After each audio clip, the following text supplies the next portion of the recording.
¿Es posible un mundo en el que exista Dios al tiempo que exista la maldad? Para mí el problema realmente tiene que ver, en esencia, con la concepción de Dios. Esta necesidad justificativa de principios para validar una concepción de Dios está relacionada entonces con los procesos evangelistas y colonizadores.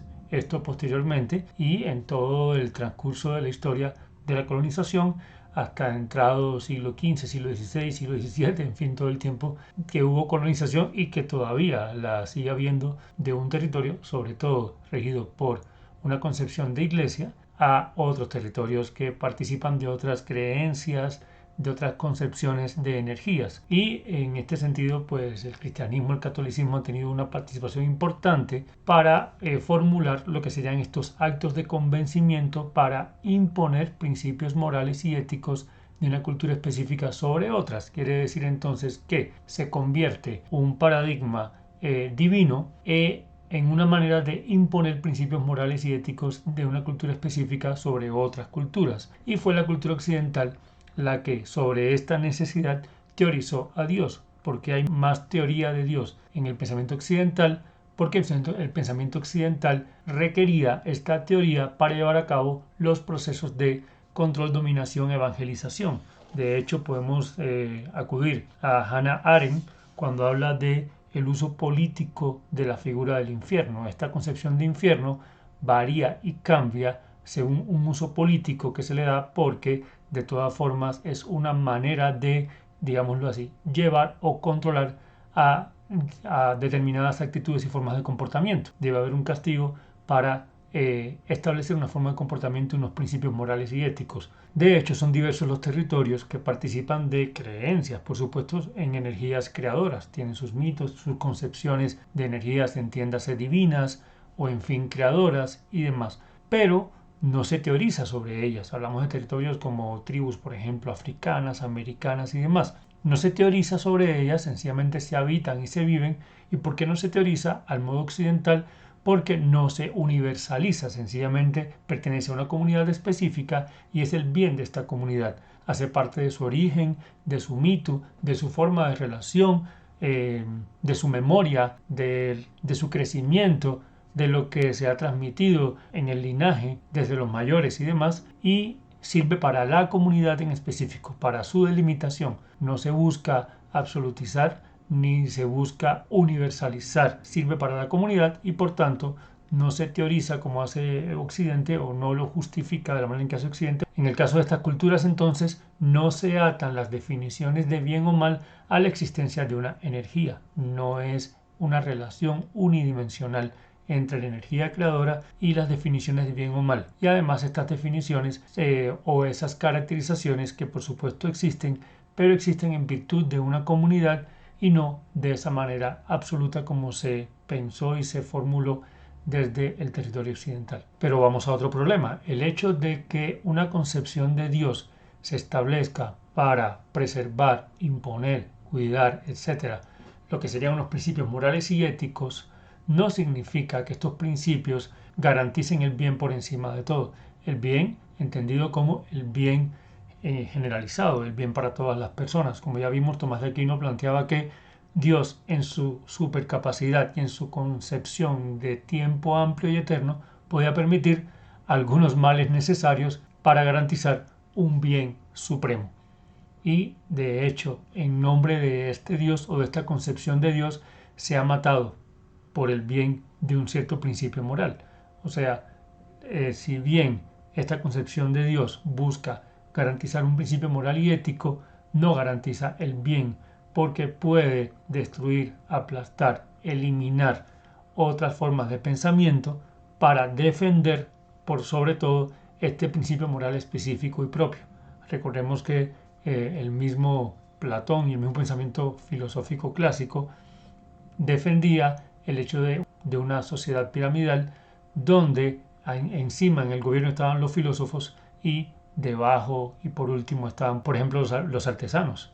Y había una suerte de injusticia en este caso, aunque se defendía como la justicia real. Este libro, por ejemplo, El martillo de los brujos, el libro infame de la Inquisición, contextualiza muy bien este asunto y demuestra cómo la misma Inquisición fue una manera fundamentalmente de establecer modos de comportamiento, de controlar a una sociedad, de mantener una jerarquía de poder a partir de unas justificaciones o concepciones supuestamente absolutas de una verdad divina incuestionable. En este sentido, la religión, por ejemplo, la Iglesia puntualmente estableció la figura de la brujería justamente para controlar actitudes y para justificar errores o incumplimientos del mismo Estado de gobierno, en este caso, que no podía satisfacer a la sociedad, a la población general, y entonces siempre había un mal que era el que atentaba y que no era culpa del Estado. Dice claramente este libro lo siguiente: el significado práctico de la manía de las brujas consistió así en desplazar la responsabilidad de la crisis en la sociedad medieval tardía desde la Iglesia y el Estado hacia demonios imaginarios en forma humana. También podría decirse que el mal es resultado de la libertad humana. Entonces diríamos que hay una justicia divina verdadera, pero esta justicia implicaba, justamente para ser justa, permitir la libertad, permitir el libre albedrío, y que estamos ahora mismo frente a una guerra porque existe la libertad humana.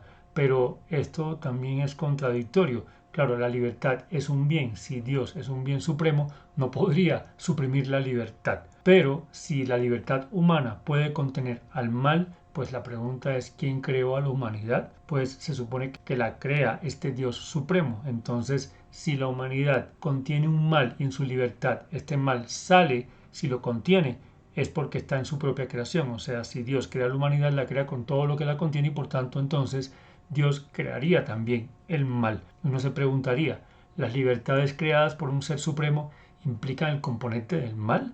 ¿Por qué la libertad tiene que implicar el componente del mal? No tendría por qué implicarlo. La libertad no es inseparable del mal. La libertad no está atada necesariamente al mal. No toda libertad implica un mal.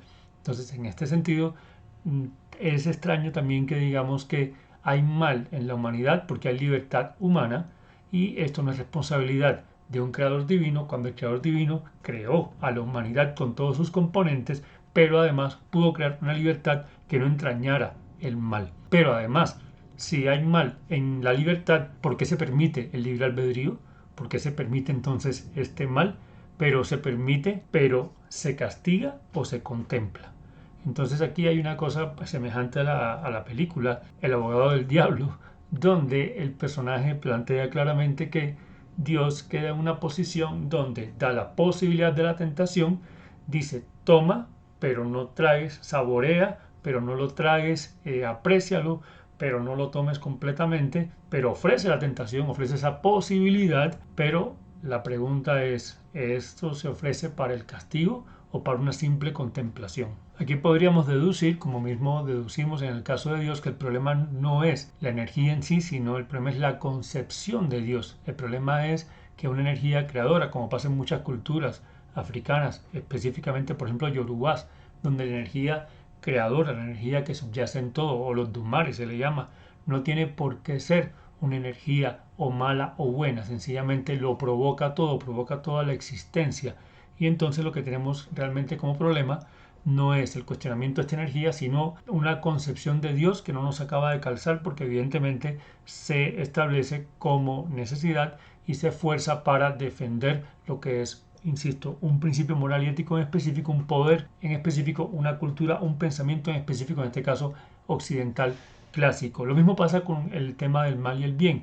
¿Cómo definir el mal o el bien? Son categorías evidentemente relativas según la cultura.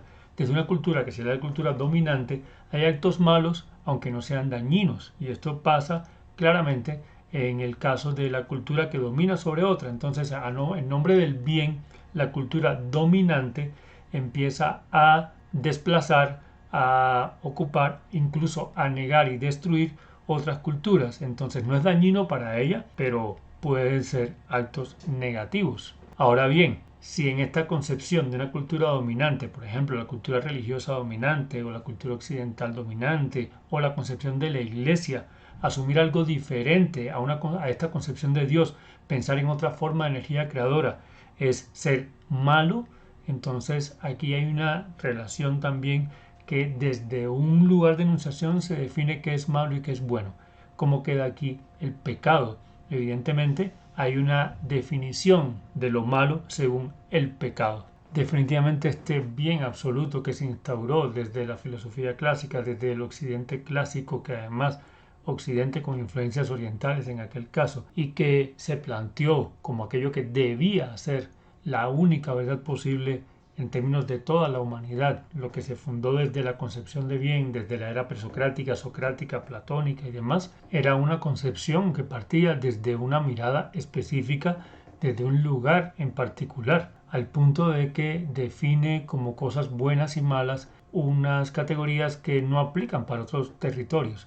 Según este bien clásico, por ejemplo, la relación con la sexualidad sería negativa, la relación que tienen otros territorios, otras tribus, y eso duró durante mucho tiempo. Para la mirada occidental, por ejemplo, la mirada europea, cuando llegaban a los territorios africanos, americanos, a las tribus, a los territorios ancestrales primigenios y veían la relación con el cuerpo, con la sexualidad, pues por supuesto que lo veían como algo negativo. La relación con la caza para el sustento, matar un animal para alimentarse, el alimento, la forma de alimentarse, que de hecho eran parte de un equilibrio también de muchas comunidades y tribus, y sin embargo para la mirada occidental, tradicional, clásica y demás, era algo totalmente negativo. Entonces, ¿cómo decir que es un mal la relación que tiene una comunidad con la sexualidad, con la caza, con el alimento? Definitivamente son categorías relativas, al punto de que en su época Sócrates y Platón consideraban que los poetas debían ser expulsados. Imagínense ustedes, la poesía, los poetas eran algo negativo, eran algo considerado maligno. De hecho, en la concepción tradicional religiosa durante mucho tiempo, desde la percepción de la iglesia, apoyada justamente por la Inquisición, la risa podía ser mala, podía ser merecedora de castigo, podía ser algo negativo, la risa como algo malo, como algo que no debería existir. ¿Qué tal esa diferenciación entre el mal y el bien? Muy relativo. Conclusión, se ha generalizado una única idea de Dios, que es la que se ha sustentado, la que se ha apoyado, la que ha establecido un lugar de poder, y hay que decirlo y con todo el respeto, pero hay que decirlo desde el lugar de poder incluso que viene desde la era clásica y que pasa y se sustenta en la iglesia y en todo lo que sería pecado si está por fuera de esa única idea de Dios. Entonces no es el cuestionamiento a la energía creadora, sino una concepción de Dios. Y no todo cuestionamiento de Dios o de una energía creadora es materialismo. O sea, estamos cuestionando una concepción de Dios, lo cual no nos hace materialistas. Es algo también que se ha establecido casi como un paradigma. De hecho, esta concepción paradigmática de una noción de Dios única y absoluta, una noción de bien, una noción de lo ideal, de alma, de las ideas, del mundo como debería ser. Incluso la misma filosofía después se cuestionó tremendamente. Recordemos que Aristóteles pone como causa primera de todo el movimiento. Esta parte es interesante. Para Aristóteles todo lo que es movido por algo. O sea, todo movimiento está provocado por una acción que activa ese movimiento. Pero solo hay una energía que se mueve sin ser movida, que nada la mueve, es la energía que origina el movimiento, por tanto origina la vida, origina la creación, origina todo lo que se activa en todo lo existente. Esa causa primera de todo movimiento es realmente esa energía creadora que podemos llamarle Dios. Curiosamente, si Aristóteles plantea que Dios es la causa primera de todo movimiento, habla de todo movimiento, quiere decir que es lo que detona todo lo que se activa y todo lo que se mueve en todo lo existente. Y en estos movimientos están los movimientos que podrían considerarse positivos o negativos. No hay una distinción, sino que esa causa primera, Dios como origen, impulsa todo, es una energía creadora que da lugar a todo lo existente, no mueve y no solamente crea o no solamente pertenece a una única concepción de moral y ética humana. Y esto se enlaza también con lo que diría Arthur Schopenhauer cuando dice que la voluntad primera de todo lo existente es irracional, no tiene una lógica, no tiene una razón, no tiene un orden.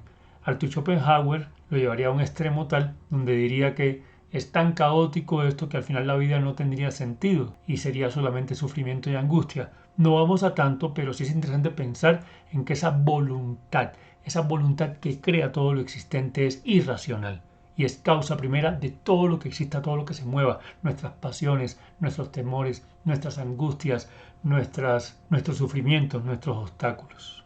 Ahora, ¿dónde nos lleva todo esto en relación al tema del mal, de la guerra, de los sufrimientos que vivimos, de lo que como humanidad evidentemente y claramente provocamos negativo? Nos lleva entonces desde la pregunta inicial a lo siguiente. Preguntamos, ¿puede existir Dios y el mal en el mismo mundo? Esa concepción de Dios clásica, no puede existir cuando existen estos males.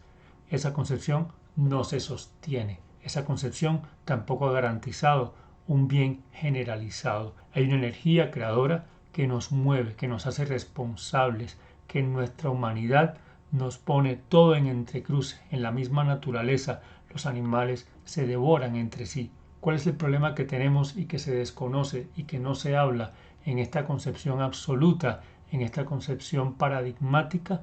Es la voluntad misma en relación a el lugar que ocupamos como personas, como seres humanos, y lo que tiene que ver con la estructura de poder y económica territorial que se ha salido de control. Es precisamente y justamente por estas concepciones absolutas y paradigmáticas que pueden estar pasando situaciones caóticas como las que estamos viviendo. Las guerras las movilizan los poderes absolutos, las movilizan los paradigmas que consideran que su verdad es la única y que debe ser impuesta como sea a todos los demás territorios. Es esta concepción donde lo absoluto propio se vuelve absoluto generalizado, donde mi frontera no me es suficiente, donde necesito controlar y dominar más allá porque la única verdad existente es la mía, es la propia. Desde ese principio incluso en el pensamiento clásico se pensaría en jerarquías de poder donde rige una única instancia y las demás deben someterse a ellas, y donde no se sometan, pues quién sabe qué herramientas podrán utilizarse para controlar y dominar. En este sentido, entonces, no es un tema de creer o no en cierto tipo de Dios, es un tema de reconocer que las energías nos mueven en todos los ámbitos y que es responsabilidad propia, social, política, gubernamental, económica, poner en equilibrio las energías que nos mueven y no dejarnos llevar ni dejarnos arrastrar. Este mundo necesita un estado de control, por supuesto que sí, pero no de las pasiones humanas, sino de los poderes, porque muchas de estas guerras salen de mentes incluso frías, tranquilas, racionales, absolutas, totalmente convencidas de que su verdad es la única. Y qué triste que así sea, pero los paradigmas y los absolutos no nos van a salvar de esto, porque los paradigmas han creado justamente las guerras por imposición, por terquedad y por necesidad de dominio desde una concepción que sería aparentemente la única, empezando por una concepción ya sea racional, humana o divina.